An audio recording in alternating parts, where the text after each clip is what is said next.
नमस्कार। आज के इस वीडियो में हम लोग स्वपरागण हेतु अनुकूलन एडेप्टेशंस फॉर सेल्फ पॉलिनेशन के बारे में जानकारी प्राप्त करेंगे। सबसे पहले जान लेते हैं स्वपरागण या जिसको ऑटोगैमी कहते हैं, यह क्या है। तो देखिए, इस प्रकार के परागण में किसी एक पुष्प के परागकण उसी पुष्प के स्त्री केसर के वर्तिकाग्र पर पहुंच जाते हैं।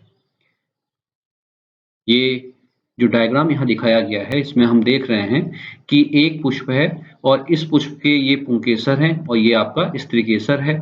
पुंकेसर के ये परागकोशों से जब परागकण निकलते हैं तो वो उसी पुष्प के स्त्री केसर के वर्तिकाग्र पे जाके चिपक जाते हैं। तो यहाँ यह क्रिया एक ही पुष्प के भीतर हो रही है और इस प्रकार के पॉलिनेशन को, इस प्रकार के परागण को हम स्वपरागण या ऑटोगैमी कहते हैं। और जनरली इस प्रकार का जो स्वपरागण होता है वो द्विलिंगी पुष्पों में होता है। अब हम जानते हैं कि स्वपरागण हेतु क्या-क्या मॉडिफिकेशंस या क्या-क्या अनुकूलन पुष्पों में होते हैं। आइए जानते हैं।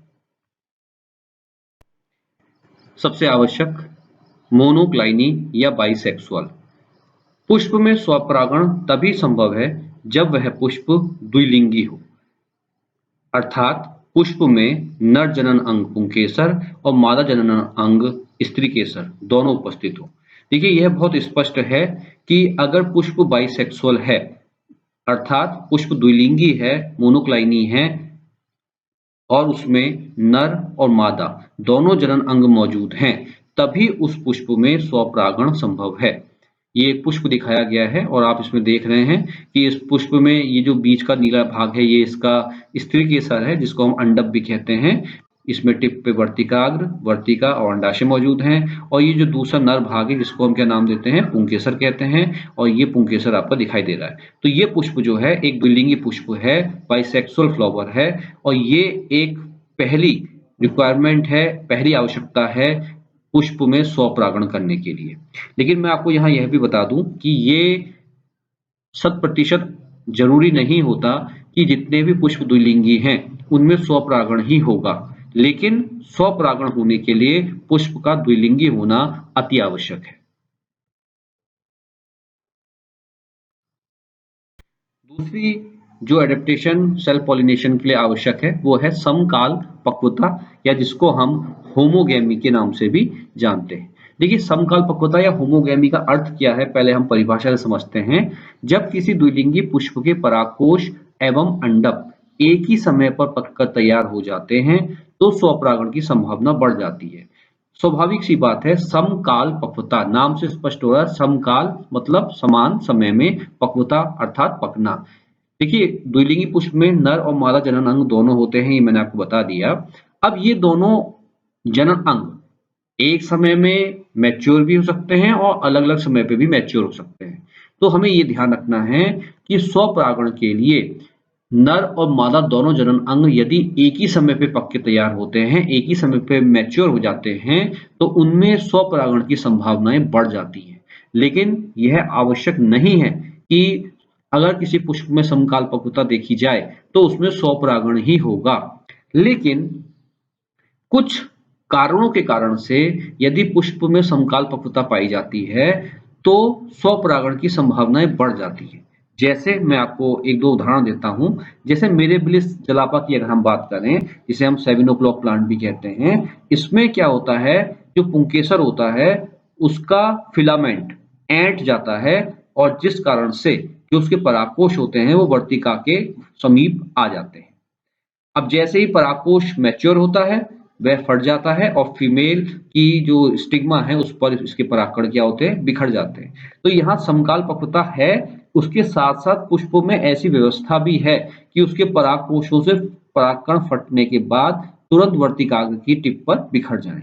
इसी प्रकार से कभी कभी कुछ एजेंट्स जैसे वायु है, कीट है या अन्य एजेंट्स हैं, वो भी स्वपरागण को बढ़ावा देते हैं। तो कहने का तात्पर्य मेरा यह है कि समकाल पक्वता अर्थात जननांगों का एक समय पर पकना, ये स्वपरागण के लिए आवश्यक है। अगर जनन अंग एक ही समय पे पकते हैं तो उनमें स्वपरागण होने की संभावनाएं बढ़ जाती हैं, लेकिन ये 100% आवश्यक नहीं है कि उसमें स्वपरागण ही होगा।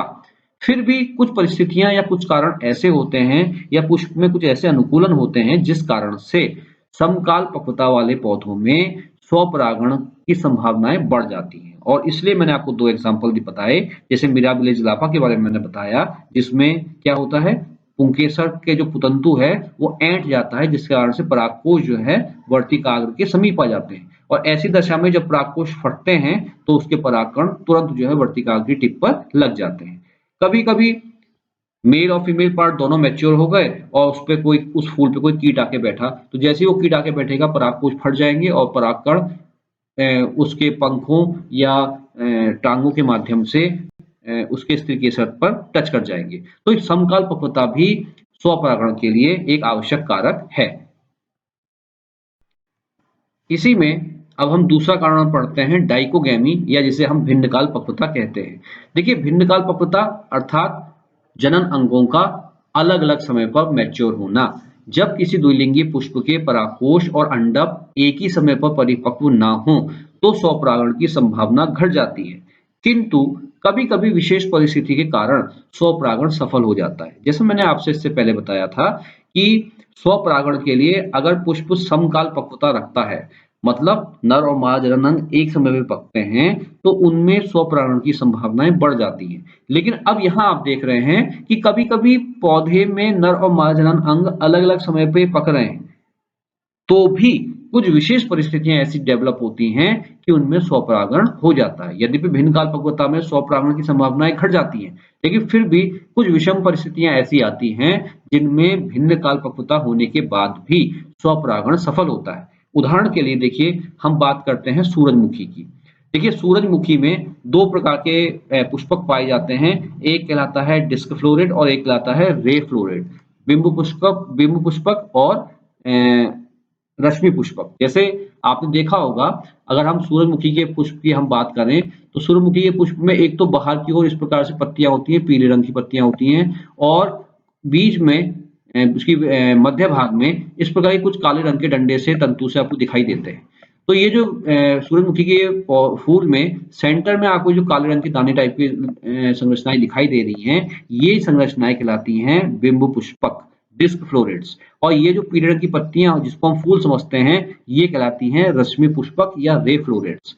तो ये जो बिंब पुष्पक हैं, इन बिंब पुष्पकों के जो पुंकेसर होते हैं वो पहले मैच्योर हो जाते हैं, अर्थात पहले परिपक्व हो जाते हैं, और जो वर्तिकाग्र होती है वो क्या होती है, बाद में परिपक्व होती है। तो स्वतः समझ में आपको आ रहा होगा कि ये भिन्न काल पक्वता का एग्जाम्पल है, क्योंकि इसमें क्या होता है, पुंकेसर पहले मैच्योर हो जाते हैं और वर्तिकाग्र बाद में मैच्योर हो जाती है। लेकिन फिर भी इसमें स्वपरागण पाया जाता है। कैसे? तो देखिए, इसमें क्या होता है, इसमें जो इसकी आपका बिंब पुष्पक है, इस बिंब पुष्पक में पुंकेसर इस प्रकार से आपस में जुड़ करके बनाते हैं पुंकेसर नाल। जैसे अगर आप देखें तो इस प्रकार के कई पुंकेसर होंगे, वो आपस में जुड़ेंगे और इसके बाहर इस प्रकार से कप रूपी संरचना होती है। तो ये पुंकेसर नाल बनी और इसके अंदर यहाँ पे आपका स्त्री केसर जो है पाया जाता है, क्योंकि स्त्री केसर जैसे मैंने आपको बताया वो मैच्योर कब होता है, बाद में मैच्योर होता है। तो अब अगर आप देखें तो ये वाला भाग क्या है, आपका पुंकेसर है, और ये क्या है, आपका वर्तिकाग्र है, ये स्त्री केसर का भाग है। तो अगर आप इस डायग्राम में देखें तो पुंकेसर पहले मैच्योर हो चुका है और फटने को तैयार है इसके परागकोश, लेकिन वर्तिकाग्र अभी छोटी है। तो यहाँ पे क्या होता है कि ये परागकोश फट जाते हैं और इसके जो परागकण हैं वो इसी पुंकेसर नाल के चारों ओर चिपक जाते हैं, फैल जाते हैं। यहीं यहीं पे ये जो पुंकेसर के परागकण हैं, ये यहीं यहीं पे क्या होते हैं, बिखर जाते हैं। और अब जब ये वर्तिकाग्र आपकी लंबाई में बढ़ेगी और इस पुंकेसर नाल से बाहर निकलेगी, तो इसके जो ये जो परागकण हैं इसके वर्तिकाग्र पे क्या होंगे, चिपक जाएंगे। तो आप यहाँ पे अगर देखें तो पुष्प की व्यवस्था कुछ इस प्रकार सी है कि दोनों पुंकेसर और स्त्री केसर अलग अलग समय पर परिपक्व हो रहे हैं, लेकिन पुंकेसर और स्त्री केसर की व्यवस्था कुछ इस प्रकार की है कि इसकी वर्तिकाग्र में इसी पुष्प के परागकण चिपक गए और स्वपरागण को सफल किया। तो यहाँ पे आप देखिए कि भिन्न काल पक्वता है, उसके बाद भी स्वपरागण की घटना संभव हुई। इसी प्रकार से क्या होता है, कुछ पुष्पों में पुष्प जो होता है उलट जाता है, उल्टा हो जाता है, और उसकी जो वर्तिकाग्र होती है वो लंबी होती है। अतः जब परागकोश फटते हैं तो स्वतः वर्तिकाग्र के संपर्क में आ जाते हैं, जैसे डोडेकैथियोन। एग्जाम्पल मैं आपको बताऊं, चित्र के माध्यम से मैं आपको समझाने का प्रयास करता हूं। मान लीजिए आपका कोई पुष्प इस प्रकार से उल्टा हो गया। अब आप देखिएगा, ये पुष्प मान लीजिए आपको उल्टा हो गया और इसकी स्त्री केसर जो है क्या है, आकार में लंबी है। ये इसकी स्त्री केसर है जो आकार में लंबी है, और इसके जो पुंकेसर है वो आकार में क्या है, छोटे हैं।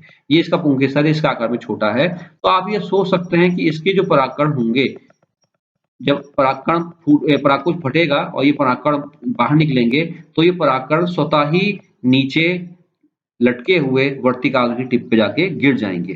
तो आप ये देख सकते हैं कि यहाँ पे भी अगर पुष्प के दोनों जनन अंग अलग अलग समय पे भी परिपक्व हो रहे हों, भिन्न समय में भी परिपक्व हो रहे हों, तो भी उनमें स्वपरागण हो गया। तो ये पुष्प की एक ऐसी व्यवस्था है जिसके कारण से भिन्न काल पक्वता में भी स्वपरागण हुआ। इसी प्रकार से एक एग्जाम्पल अगर आप और देखना चाहें तो आप ये देख सकते हैं इस एग्जाम्पल को। ये एग्जाम्पल देखिए आप, लिलाक नामक एक पुष्प है। इसमें क्या होता है, पुष्प सीधा है किंतु पुतंतु वर्तिकाग्र से लंबे हो जाते हैं। अतः परागकोशों के फटने से परागकण वर्तिकाग्र पर चिपक जाते हैं। अब आप कल्पना कीजिए एक और पुष्प की। मान लीजिए यहीं पे देख लीजिए आप, यहाँ पे मान लीजिए कोई एक पुष्प है आपका, और पुष्प के जो पुतंतु हैं, जो पुंकेसर हैं, वो आकार में क्या है, लंबे हैं। और जो इसकी वर्तिकाग्र है वो क्या है, आकार में आपकी छोटी वर्तिकाग्र है। ये आपकी वर्तिकाग्र मैंने दिखा दी, ये वर्तिकाग्र है। तो ये समझ लीजिए इस परागकण से, इस पुंकेस परागकोश से जब पुंकेसर फटने के बाद जब परागकण बाहर निकलेंगे तो ये परागकण कहाँ जाके गिरेंगे, सीधे अपने से नीचे लगी हुई वर्तिकाग्र की टिप पर। तो ये स्थितियां अगर आप देखें तो यहाँ यह देखने को मिलता है कि पुष्प में भिन्नकाल पक्वता है।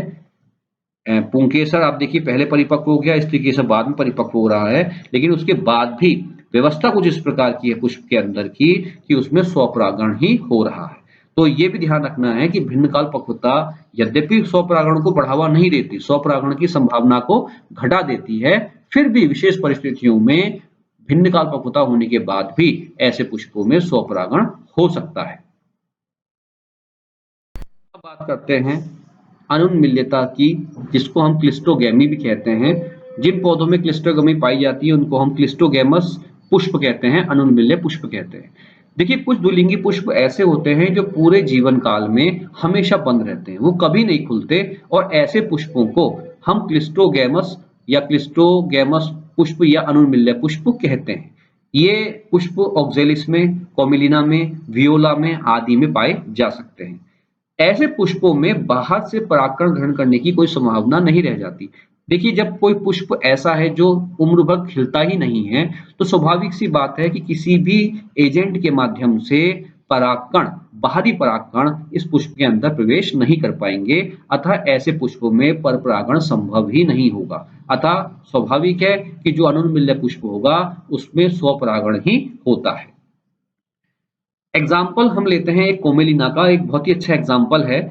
इसके वायुवीय जो भाग होते हैं, जो हवा के संपर्क में होते हैं पार्ट्स, उसमें जो पुष्प पाया जाता है वो कहलाता है कैस्मोगैमस पुष्प। अभी कैस्मोगैमस क्या होता है मैं बताता हूँ आपको। तो उसमें कैस्मोगैमस पुष्प पाए जाते हैं, उन्मील्य पुष्प कहते हैं हिंदी में हम उसको, जो चटक रंग के होते हैं, और उनमें जो है कीटों के द्वारा परपरागण किया जाता है। और इसी कोमिलिना के जो भूमिगत भाग है, जिसको हम राइजोम कहते हैं, उस पर क्लिस्टोगैमस या अनुन्मील्य पुष्प पाए जाते हैं जिनमें स्वपरागण होता है।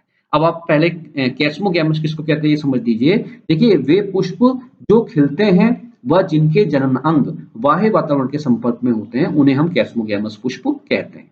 सीधी बात, जो सामान्य पुष्प जो खिलता है, जिसका स्त्री केसर और पुंकेसर बाहरी हवा वातावरण के संपर्क में होता है, ऐसे पुष्पों को हम कैस्मोगैमस पुष्प कहते हैं। और कोमिलिना एक ऐसा एग्जाम्पल है जिसमें कैस्मोगैमस और क्लिस्टोगैमस दोनों प्रकार के पुष्प पाए जाते हैं। डायग्राम से हम इसको समझते हैं। आप देखिए ये जो चित्र दिखाया गया है ये कोमिलिना का दिखाया गया है, और कोमिलिना का जो ये वायुवीय भाग है इसमें जो ये पुष्प आपको दिखाई दे रहे हैं, ये पुष्प आपके कैस्मोगैमस होते हैं। अर्थात ये पुष्प बाह्य वातावरण के संपर्क में है, चटक गुलाबी या वॉयलेट रंग के होते हैं, खिलते हैं और आकर्षक पुष्प है। तो इनमें जो परागण होता है वो कीटों के द्वारा होता है, पर परागण। लेकिन इसका निचला भाग अगर आप देखें मिट्टी के अंदर दबा हुआ भाग देखें तो इसके राइजोम में ये जो ब्राउन रंग से दिखाए गए हैं ये एक बंद पुष्प हैं जो जीवन भर क्या रहते हैं, बंद रहते हैं, क्लोज रहते हैं और ऐसे पुष्पों को हम कहते हैं अनुन्मिल्य पुष्प या क्लिस्ट्रोगैमस पुष्प। अब ये पुष्प बंद हैं तो स्वतः इनमें बाहरी कोई भी परागकण इसके अंदर प्रवेश नहीं कर सकता। तो ऐसे पुष्पों में जो परागकण की क्रिया होगी वो स्वपरागण ही होगी। तो अनुन्मिल्य पुष्पों के एग्जाम्पल में कोमिलिना एक बहुत इंपॉर्टेंट उदाहरण है जो कॉम्पिटिशन्स में पूछा जाता है क्योंकि इसमें दोनों ही प्रकार के पुष्प पाए जाते हैं, अनुन्मिल्य पुष्प भी पाए जाते हैं और उन्मिल्य पुष्प भी पाए जाते हैं। अब स्वपरागण से होने वाले कुछ लाभों को भी हम देख लेते हैं। स्वपरागण से हमें क्या-क्या लाभ होते हैं? यह सरल होता है। देखिए सीधी-सी बात है, स्वपरागण की क्रिया के लिए हमें किसी भी माध्यम की आवश्यकता नहीं है, हमें कोई भी एजेंट की आवश्यकता नहीं है और ये क्रिया एक ही पुष्प के अंदर हो जाती है, तो ये बहुत ईज़ी प्रोसेस है, बहुत आसान प्रोसेस है। नंबर 2, परागकण व्यर्थ नहीं होते और कम मात्रा में ही आवश्यकता होती है। देखिए अगर परपरागण होगा तो उसमें 2 पुष्प भले ही वो एक जाति के हैं लेकिन दूर-दूर भी हो सकते हैं और एक पुष्प से दूसरे पुष्प तक परागकणों को जाने के लिए कारकों की आवश्यकता होती है, वायु, जल, कीट आदि। तो वायु के द्वारा 2, 4 या 50 परागकण ले जाए जाएँगे तो ये संभावना बहुत कम होगी कि परपरागण होगा। तो कहने का मतलब मेरा ये है कि परपरागण अगर करना है तो उसमें बहुत अधिक मात्रा में परागकण चाहिए होते हैं, लेकिन स्वपरागण चूँकि एक ही पुष्प के अंदर होता है तो इसमें परागकण व्यर्थ नहीं होंगे, बर्बाद नहीं होंगे और बहुत कम मात्रा में जो परागकण हैं वो स्वपरागण करा लेंगे। परपरागण की अगर हम बात करते हैं तो उसमें परागकण पानी या वायु में व्यर्थ ज़्यादा होते हैं, उपयोग में बहुत कम आते हैं। तो ये ध्यान रखना है कि स्वपरागण चूँकि एक ही पुष्प के अंदर होता है, इसलिए परागकणों की बहुत कम मात्रा की आवश्यकता होती है और इसमें परागकण व्यर्थ नहीं होते। पादपों में शुद्धता बनी रहती है और हानिकारक लक्षण नहीं आते। देखिए स्वपरागण चूंकि एक ही पुष्प के अंदर हो रहा है, एक ही पुष्प का स्त्रीकेसर, एक ही पुष्प का पुंकेसर, अर्थात नर युग्मक और मादा युग्मक एक ही पुष्प के हैं, बाहर से कोई भी लक्षण नहीं आया। तो ऐसे पादपों में जो प्योरिटी होती है, शुद्धता होती है, वो बनी रहती है। अब बाहर से जब कोई लक्षण आया ही नहीं है, तो ये पुष्प कैसे होंगे? शुद्ध होंगे। हाँ, परपरागण अगर होता तो निस्संदेह दूसरे पुष्प से पुंकेसर आता, नरयुग्मक आता तो ऐसे पुष्पों में प्योरिटी नहीं पाई जाती, शुद्धता नहीं पाई जाती। लेकिन स्वपरागण चूंकि एक ही पुष्प के अंदर हो रहा है, बाहर से पुंकेसर नहीं आ रहा है, अर्थात पुंकेसर का मतलब नरयुग्मक, बाहर से नरयुग्मक नहीं आ रहा है, पादप जो पुष्प है उसी का अपना नरयुग्मक है, अपना मादा युग्मक है, तो बाहर से जब कोई नरयुग्मक आया ही नहीं तो किसी भी प्रकार का कोई बाहरी लक्षण नहीं आएगा। तो इसलिए बाहर से कोई हानिकारक लक्षण आने का कोई प्रभाव यहाँ नहीं पड़ेगा। इसी प्रकार से चूंकि पुष्प के अपने ही परागकण अपने ही स्त्री केसर को निषेचित कर रहे हैं, परागित कर रहे हैं, तो पुष्प को मकरंद की आवश्यकता नहीं होगी, पुष्प को आकर्षक होने की आवश्यकता नहीं होती। सामान्यतः मकरंद श्रावण और पुष्प जो चटकीले कलर के होते हैं या सुगंधित होते हैं वो इसलिए होते हैं ताकि कीटों को अपनी ओर आकर्षित करके परपरागण की क्रिया को संपन्न करा सके। लेकिन यहाँ स्वपरागण है इसलिए पुष्प को मकरंद स्रावित करने की कोई आवश्यकता नहीं है, पुष्प को आकर्षित होने की कोई आवश्यकता नहीं है। अब बात करते हैं स्वपरागण से होने वाली हानियों की।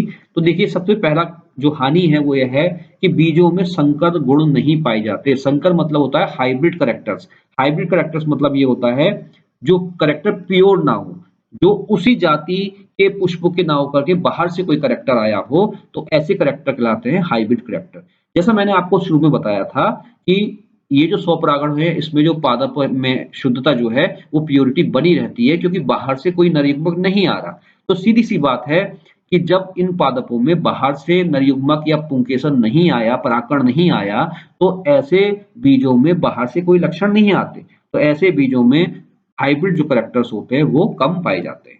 नंबर 2, पादपों के विकास की संभावना नहीं होती। देखिए किसी भी प्लांट का डेवलपमेंट कब होगा? जब उसमें नए-नए लक्षण विकसित होंगे, नए-नए कैरेक्टर्स विकसित होंगे।